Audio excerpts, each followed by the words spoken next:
Chapter 24. The Ku'ula o Makalei. I drove up the plain and watched the animals grazing until I arrived at the main highway leading to Naalehu. When I reached Naalehu, I went to see Mr. Kupahu. He was in his kitchen reading his newspaper. He asked me how everything was at Kalai. We talked for a while, and then I said I was going to see Mr. Shimizu, but that later that day, there was something I wanted to talk to him about. Mr. Kupahu looked at me and laughed, saying, "I am always too busy to listen to you." I left and walked over to the Shimizu Hotel and met Mr. Shimizu. He said, "How come you are back so quick from South Point?" I replied, "I wanted to ask you about the old Hawaiian named Kema. I understand he always comes to your place to drink beer. I want to meet him when he comes as there is something I want to ask him." So Mr. Shimizu said, "He'll be here tomorrow afternoon in the beer parlor. He always sits alone in the corner." I thanked Mr. Shimizu and walked back to see Mr. Kupahu. As I came in, he was sitting at the table waiting for me. He looked at me and asked what I had in mind. I said, "There is something I want to ask you. You can tell me or not. But if you tell me, I can write and explain what I hear from you." He replied, "If I can be of any help to you, I will tell you. There are things that I know that I believe you don't wish to know." I told him, "Yes, I want that too. It will help me in my writing. Those that read want to know two sides of my story.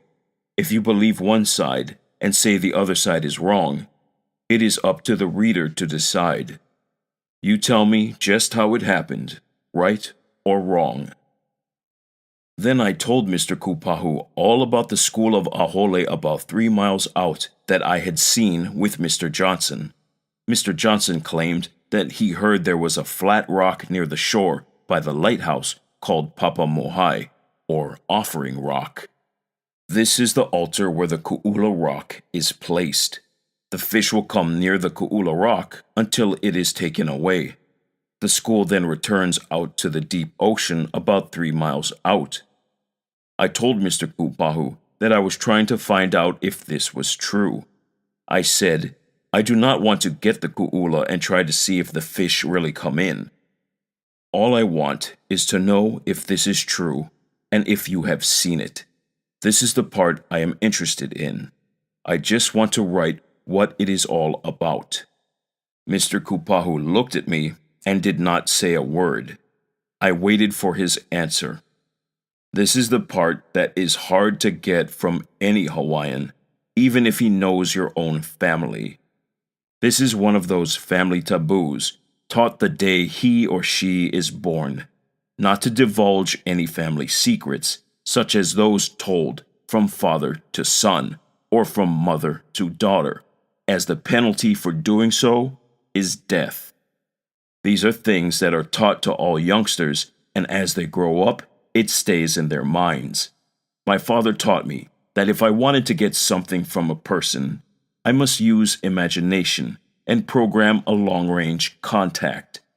If I use the soft touch, at the end, I will receive all the information. Mr. Kupahu finally offered to tell me all that he knew.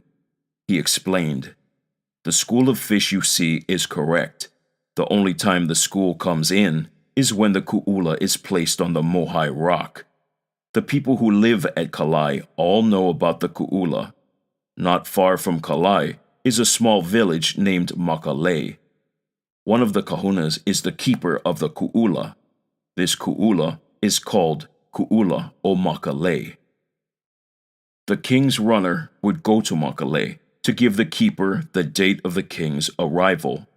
On the day before the arrival, the kahuna took his Ku'ula to the Mohai rock and placed it. This was done with great pomp and ceremony. The hula girls came out to celebrate the placing of the Ku'ula and the arrival of the Ahole. This was done as the sun rose and continued all day until the sun set. During that time, the hula girls entertained as the fishermen were bringing in the fish. As the sun set, the kahuna picked up the ku'ula rock, and the school of fish returned to the deep ocean. The next day, the king arrived, and the fish were placed before him. The king and his party were entertained by all that came to see him. When the king left, the people of the village celebrated for 3 days. I have seen the ku'ula and attended the luau at Kalai. I stayed 3 days to enjoy it with my family. I saw the school of fish near the Mohai rock where the ku'ula was placed. I saw the fishermen using their nets to enclose the school of fish. The hula girls performed to thank the ku'ula for bringing the fish. A hula girl's life starts the day she is born. She is taken care of by a mother who will train her in the art of different hulas. She is not allowed to associate with any male. She is kept at the place where she lives that is taboo. This must not be broken. Her limbs are flexible so that she can dance all day and night without any fatigue. She must be a virgin, otherwise she has broken the taboo and is expelled.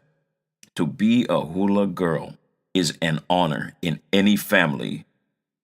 All her life, she must be a virgin. A hula girl is always an honored guest when she performs before a king and queen. Now there is no king or queen, and all that is forgotten. I have changed too, and now I am a Christian and belong to the Protestant Church, and I believe in Christ as the Son of God.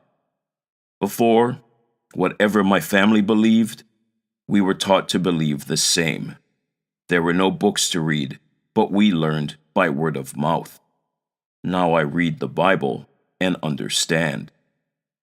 I told Mr. Kupahu, I am glad you told me what I want to know and what it was like in your time, so I can compare it to what we believe now in our time. Do you know who the keeper of the ku'ula was? He replied, the only person who is alive today and knows is Kema. He is about my age. Then I asked him if he was familiar with the trail near the lighthouse at Kalai. Mr. Kupahu replied, that trail is the old road. I have walked it many times. Then I spoke and told him all about the cave I discovered, and that something told me to try and go in the cave, but at second thought, I felt I had better not, because I was alone and thought maybe when I returned, I would try and see it. I asked him, did you know there is a cave there? He replied, that is a burial cave for the people who lived there. That is where the ku'ula came from. So now I knew why I had the urge to go and visit the cave. Maybe there was something that they wanted me to see. Then Mr. Kupahu began to explain to me. Since you are interested in knowing about different ku'ulas, there are all different ways a ku'ula wants a keeper to come and pick him up. You must have been told by your mother what a ku'ula can do if he wants you to be his keeper. A ku'ula is alive, almost like a human being, but still it is only a piece of rock. I have seen a ku'ula do exactly what the keeper wanted. That's the reason I do not want to have anything to do with it. You will do just what the ku'ula wants. If you fail, then you are punished. Then Mr. Kupahu asked me if Mr. Johnson said anything about a ku'ula, and I told him that Mr. Johnson wanted to find the ku'ula so he could get rich. Mr. Kupahu prophesied that Mr. Johnson would have trouble.